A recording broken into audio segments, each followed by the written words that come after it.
জুবিন গাৰ্গৰ ৰৈ ৰৈ বিনালে ছবিখনে মুক্তি লাভ কৰিছিলে যোৱা 31 অক্টোবৰ তাৰিখে। আজি দিনলৈকে মাত্ৰ 9 দিন হৈছে এই ছবিখন এনেকুৱাকে পাইৰেচি হৈছে যে কবলে ভাষা নাই। অসমৰ ৰাইজে ইফালে জুবিন গাৰ্গক ভাল পায় কিন্তু তেওঁলোকে পাইৰেচি কৰিবলৈ নেৰে। জুবিন গাৰ্গক ভাল পোৱা এজন ব্যক্তিয়ে কেতিয়াও পাইৰেচি কৰিব নোৱাৰে। তেওঁলোক জুবিন গাৰ্গৰ আচলতে শত্ৰু হ'ব লাগিব। যি জুবিন গাৰ্গক বেয়া পায় তেওঁহে জুবিন গাৰ্গৰ ছবি নি সোশ্যাল মিডিয়াত এৰিবগে। সোশ্যাল মিডিয়াত এৰাটো ইমান সৰু কথা নহয়। এখন ছবি নিৰ্মাণ কৰোঁতে কিমান সময় লাগে, কিমান পইচা খৰচ হয় এই কথাটো সকলোৱে জানে যে এখন সিনেমা নিৰ্মাণ কৰিবলৈ যাওঁতে কিমান ষ্টাডি কৰিবলগীয়া হয়, কোট শুট কৰিব লাগিব, কোট কেনেকে মেনেজমেন্ট কৰিব লাগিব, কোন কোন মানে শিল্পী জড়িত হৈ থাকিব, কোন কোন অভিনেতা অভিনেত্ৰী থাকিব, এই কথাবিলাকটো সকলোৱে জানে। কিমান মানুহ এংগেজমেন্ট হৈ থাকে এখন সিনেমাৰ লগত। আৰু তাৰ পিছত এই সকলে মাত্ৰ কেইটামান ভিউজৰ কাৰণে, মাত্ৰ 100টা 200টা ভিউজৰ কাৰণে তেওঁলোকে এখন ছবি মানে তেওঁলোকে সোশ্যাল মিডিয়াত এৰি দিয়ে। কিমান ভিউজ পায়, কিমান টকা ইনকাম কৰে তেওঁ? ফেচবুকতে এৰিলে বা ইউটিউবতে এৰিলে কিমান টকা পাবনো? আচলতে এই সকলৰ ওপৰত যিসকলে এনেকুৱা কাম কৰিছে তেওঁলোকৰ ওপৰত কেছ দিব লাগে। আৰু ইতিমধ্যে আজি ৰাজেশ ভূঞা ডাঙৰীয়াই যিখিনি মন্তব্য আগবঢ়াইছে সেই মন্তব্য আপোনালোকক শুনাম, কাৰণ তেখেতে বহু কথা কৈছে লাইভ যোগে। কাৰণ তেখেতে লাইভত নাহো বুলি কৈছে, আজি প্ৰথম আহিছে। আৰু তেখেতে কৈছে যে ছবি এখন বনাওঁতে কিমান কষ্ট হয় সেই তেওঁহে হয়তো জানিব। কাৰণ জুবিন গাৰ্গৰ ছবিখন 31 অক্টোবৰ তাৰিখে ৰিলিজ কৰিবলগীয়া হৈছে। কিয় কৰিবলগীয়া হ'ল? কাৰণ জুবিন গাৰ্গে কৈ থৈ গৈছিলে যে 31 অক্টোবৰ তাৰিখে ছবিখন ৰিলিজ কৰিবৰ কাৰণে সকলো অসমবাসীকে জনাইছিলে। আৰু অসমবাসীয়ে জানে যে জুবিন গাৰ্গে কথা মতে কাম কৰে।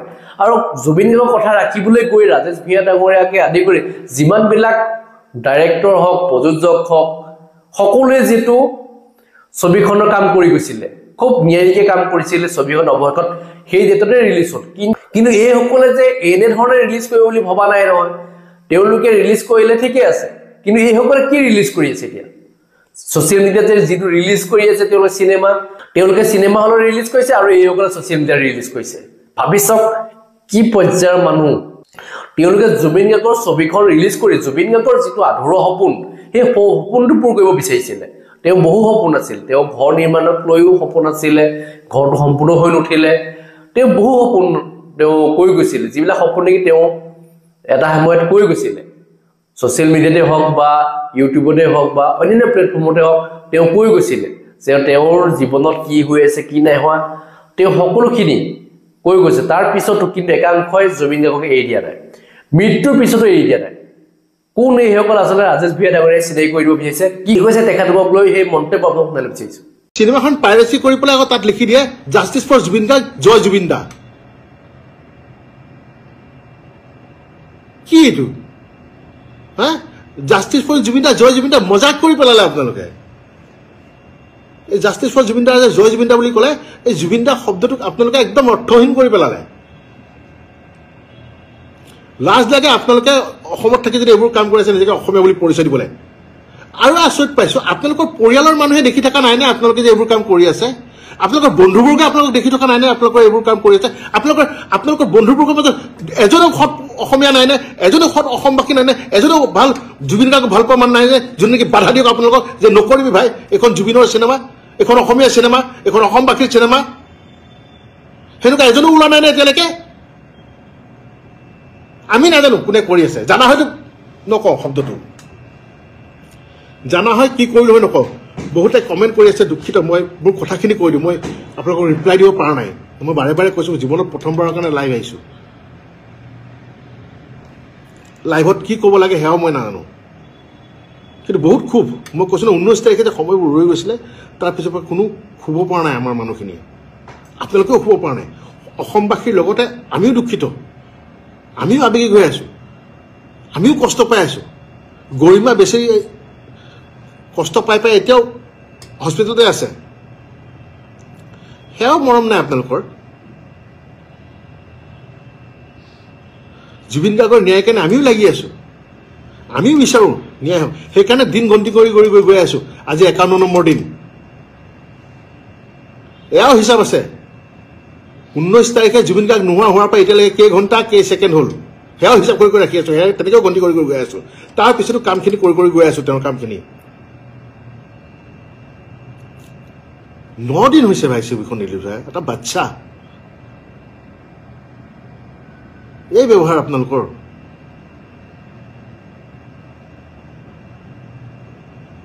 আমি নাজানো কোনে পাইৰেচি কৰি আছে, আপোনালোকৰ আমি প্ৰফাইলবোৰহে দেখা পাওঁ, তাততো আপোনালোক চব ফেক।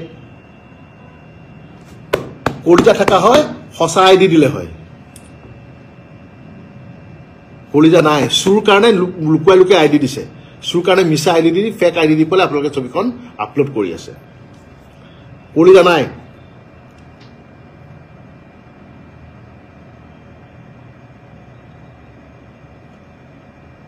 বুজিছে নাই, কলিজা নাই। আৰু আটাইতকৈ বেয়া লাগিছে, আপোনালোকে যিখিনি পাইৰেচি কৰি আছে, আপোনাৰ পৰিয়ালৰ মানুহে, আপোনাৰ ঘৰৰ মানুহে কিন্তু জানে যে আপুনি সেই কামটো কৰি আছে। আপোনালোকক সেই ঘৰৰ মানুহখিনি আপুনি বুলি কিয় কৈ আছে? তোক সেই ঘৰৰ মানুহখিনিয়ে কিয় বাধা দিয়া নাই মই বুজি পোৱা নাই। তোৰ বন্ধুবৰ্গে কিয় মানা কৰা নাই সেইটো মই বুজি পোৱা নাই।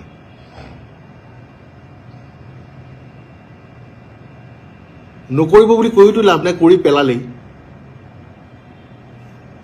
খালি এতিয়া কিন্তু ফল ভুগিবলৈ ৰেডি হৈ থাকক। সেই ফল কেনেকৈ ভুগিব এতিয়া মই নকওঁ বা মই নাজানো, কিন্তু আপোনালোকে যিসকলে পাইৰেচি কৰিলে, যিসকলে চিনেমাখন বৰবাদ কৰি দিলে, তাৰ ফল ভুগিবলৈ কিন্তু ৰেডি হৈ থাকক। আজি যে এই কামটো কৰিছে, আপোনালোকে ভাবিছে নেকি অকল আমি আঘাত পাইছোঁ? নহয়, অসমৰ ছবি জগতত যিমানখিনি মানুহ জড়িত হৈ আছে, এই সাংস্কৃতিক জগতখনত যিমানখিনি মানুহ জড়িত হৈ আছে, ছবি ভাঙি পৰিছে। বহুত পৰিচালক প্ৰযোজকে সিদ্ধান্ত লৈছে যে তেওঁলোকে আৰু অসমীয়া ছবি নকৰে।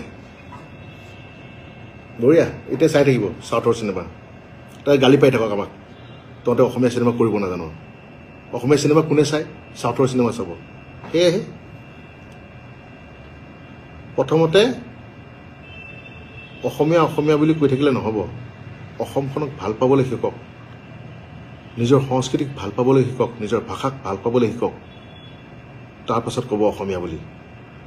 নিজৰ সংস্কৃতিৰ প্ৰতি আপোনালোকৰ শ্ৰদ্ধা নাই, নিজৰ ভাষাটোৰ প্ৰতি আপোনালোকৰ ৰেচপেক্ট নাই, মৰম নাই, তাৰপিছত আপোনালোকে আমাক তুলনা কৰে। বহুত বেয়া লাগিছে আজি, মানে ইমানেই বেয়া লাগিছে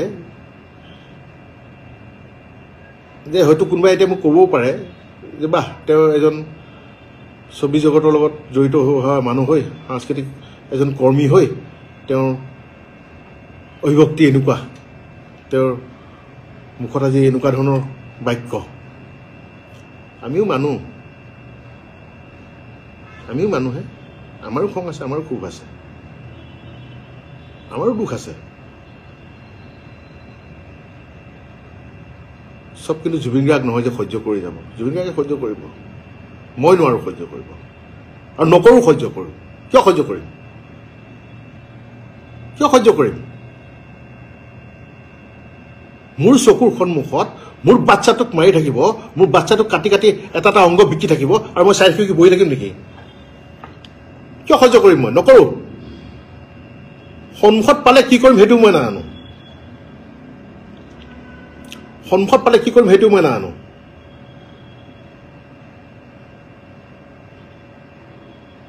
আপোনালোকক অনুৰোধ নাই কৰা, যিবিলাকে পাইৰেচি কৰি আছে এইবোৰ ডাউন কৰি দিয়ক। ডাইৰেক্ট দাবী দিছোঁ, অৰ্ডাৰ দিছোঁ, ধমকি দিছোঁ, যিমান পাৰ সোনকালে এইবোৰ বন্ধ কৰ, নহ'লে কিন্তু কথা বিষম হ'ব। এইবাৰ গোটেই ছবি জগতখনকে মোহাৰি দিছ। যিমান কেইজন প্ৰযোজক পৰিচালক আহিছিলে আগুৱাই আকৌ অসমীয়া চিনেমা কৰিম বুলি, চব বেকফুটত গুচি গ'ল। আজি 3 দিনৰ পৰা চব বেকফুটত গুচি গ'ল, নকৰোঁ বুলি চাৰেণ্ডাৰ কৰি দিছে। শ্যামন্ত গৌতম জুবিন গাৰ্গৰ বন্ধু, জুবিন গাৰ্গে তেওঁ ভাল কাম কৰি আছিলে বেংগলত, মাতি আনিলে ছবিৰ কাৰণে, তেওঁ আহি গ'ল অসমীয়া ছবি কৰিবলৈ ইয়াত জুবিন গাৰ্গৰ লগত। জুবিন গাৰ্গ আমাৰ মাজত নাই যদিও তেওঁ কৈছে হ'ব, তেওঁৰ যিখিনি সপোন আছে আমি পূৰা কৰি যাম, আমি কাম কৰি যাম, অসমীয়া চিনেমা কৰি যাম। কিন্তু এই পাইৰেচি দেখি তেওঁ আজি 3 দিন হৈছে কৈছে নাই মই কিয় কাম কৰিম। যিজন বন্ধুৱে মোক বিচাৰিছিলে তেওঁৰ লগত কাম কৰে, সেই বন্ধুটো নাই। আৰু তেওঁৰ সৃষ্টিকো যদি এই আজি 5 দিন 6 দিনতে এনেকুৱা অৱস্থা কৰিছে মই কি বুলি পেলাই কাম কৰিম নালাগে মই গুচি যাওঁ আকৌ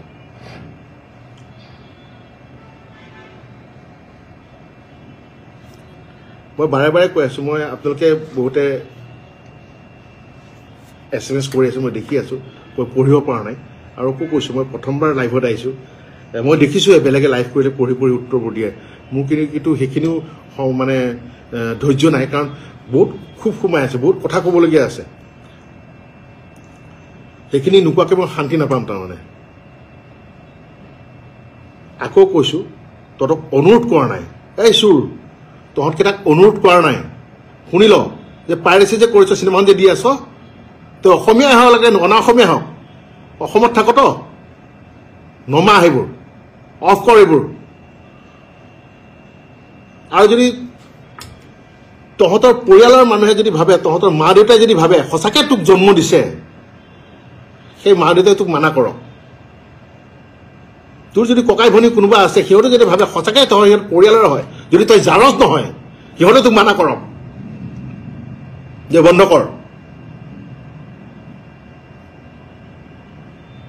আচলতে তহঁতৰতো কোনো মানে জাতিয়েই নাই তহঁতৰ এটাই জাত চুৰ আৰু এটাই শব্দ কুলাংগাৰ কুলাংগাৰ অৰ্থটো বহুতে চাগে বুজি পোৱা নাই সুধি লবি বয়োজ্যেষ্ঠক কুলাংগাৰ মানে কি বেয়া নাপাব অসমবাসীৰ ওচৰত এটাই অনুৰোধ জুবিন গাৰ্গক যিদৰে মৰম দি আহিছে তেনেদৰে মৰম দি যাওক আৰু এইটো ঠিক যে যেতিয়ালৈকে জুবিন গাৰ্গে ন্যায় নাপায় তেতিয়ালৈকে মনে মনে নাথাকে আজি ময়ো বিশেষ এটা কাৰণে অসমবাসীৰ ওচৰলৈ লাইভত আহিছোঁ কিছুমান কথা ক'বলৈ কথা মানে ভিতৰত কিছুমান কথা সোমাই আছে সেইবোৰ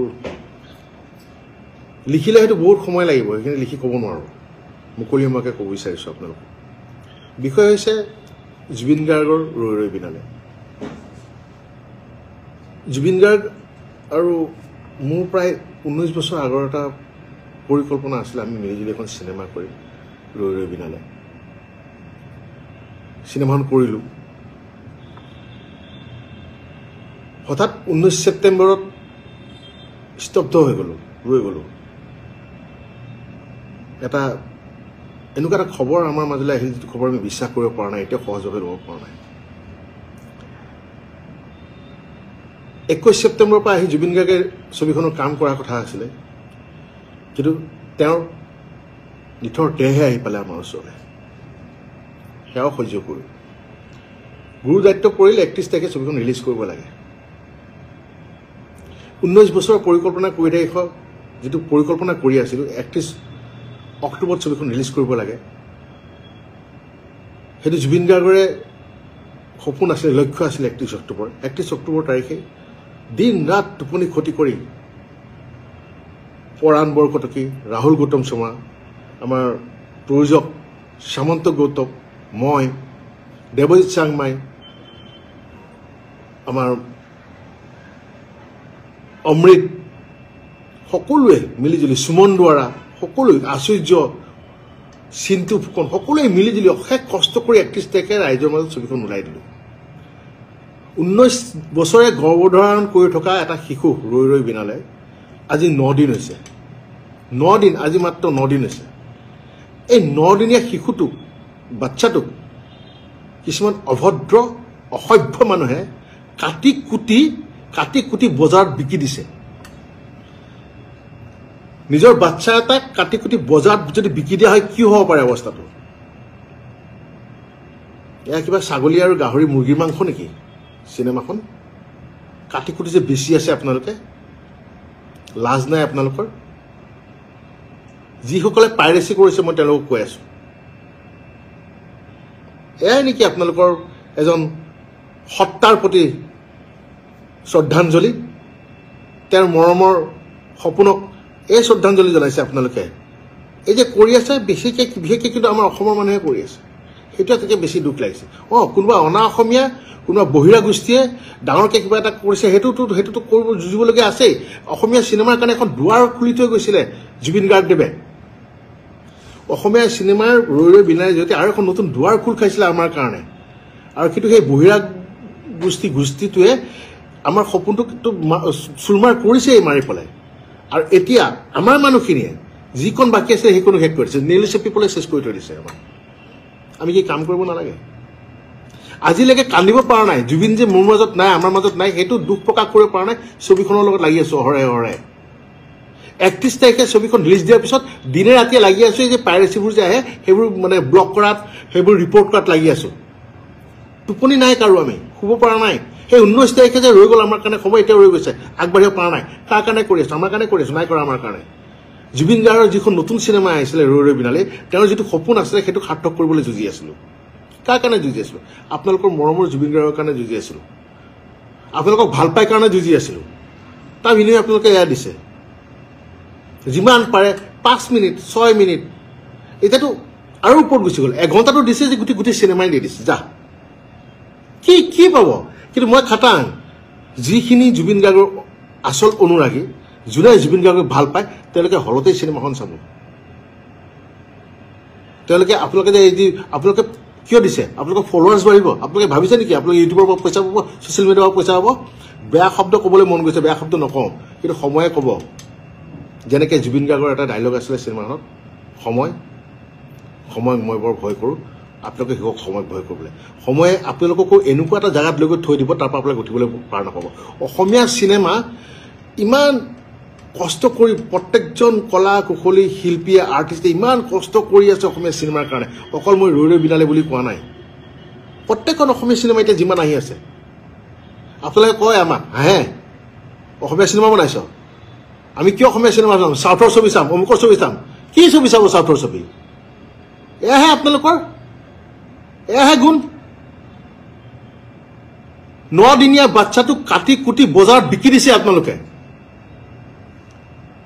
নিজৰ বাচ্চা হয় আলফুলে যে ৰাখে আমিও আলফুলে ৰাখিব বিচাৰোঁ আমাৰ বাচ্চাটো কিন্তু এটা আপোনালোকৰ বাচ্চা নহয় জুবিন গাৰ্গৰহে বাচ্চা আছিলে এই ৰৈ ৰৈ বিনালত লাগি থকা আমাৰহে বাচ্চা আছিলে আপোনালোকৰ থৰি বাচ্চা নেকি সেইকাৰণে যিমান পাৰে কাটি কুটি বিকি আছে বজাৰত এই যে কৰি আছে ভাবিব কথাবোৰ আপোনালোকে ৰৈ ৰৈ বিনাল এখনক কাটি কুটি পাইৰেচি কৰি থকা নাই আপোনালোকে ৰৈ ৰৈ বিনালত অনিষ্ট কৰি থকা নাই আপোনালোকে নিজৰ লগত অনিষ্ট কৰি আছে নিজৰ সংস্কৃতিৰ লগত অনিষ্ট কৰি আছে নিজৰ সংস্কৃতি পথাৰখনত কুঠাৰ মাৰি আছে আপোনালোকে কি পাই আছে ফলোৱাৰ্ছ বাঢ়িছে কেইটামান কি হ'ব ফলোৱাৰ্ছ বাঢ়ি কি কৰিব সেই ফলোৱাৰ্ছ কেইটা যাওঁতে লৈ যাব নেকি ক'ত নিব যিয়ে কৰক জুবিন ক্ষেত্ৰত গৈ কিন্তু আমি জুবিন গাৰ্গকে বিচাৰিম তেওঁৰে সান্নিধ্য পাবলৈ যাম এই পাইৰেচি কেইটাৰ এই চুৰ কেইটা সান্নিধ্য পাবলৈ নাযাওঁ মই বাৰে বাৰে কৈ আছোঁ গৰু চুৰ কৰাও চুৰ আৰু চিনেমা চুৰ কৰাও চুৰ আৰু এই চুৰ প্ৰবৃত্তিৰ লোকৰ এই চুৰ প্ৰবৃত্তিৰ মানুহৰ লগত জুবিন গাৰ্গ কেতিয়াও নাছিল অসমীয়া মানুহ কেতিয়াও নাছিল অসমীয়া সমাজ কেতিয়াও নাছিল অসমবাসী কেতিয়াও নাছিল অসম কেতিয়াও নাছিল যিখন বৰ অসমৰ সপোন দেখি দেখি আমাৰ মাজৰ পৰা জুবিন গাৰ্গ গুচি গ'ল আমি চিন্তা কৰিব লাগে তেওঁৰ যিখিনি কাম আধৰুৱা হৈ আছে তেওঁ যিটো সপোন দেখিছিলে সেইবোৰক আগুৱাই নিয়াৰ আৰু আমি কৰি আছোঁ কি তেওঁ এটা বাচ্চা জন্ম দি গৈছে আজি 9 দিন হৈছে মাত্ৰ 9 দিনতে কাটি কুটি কোনোবাই ভৰি কাটিছোঁ কোনোবাই হাত কাটিছোঁ কোনোবাই আঙুলি কাটিছোঁ হা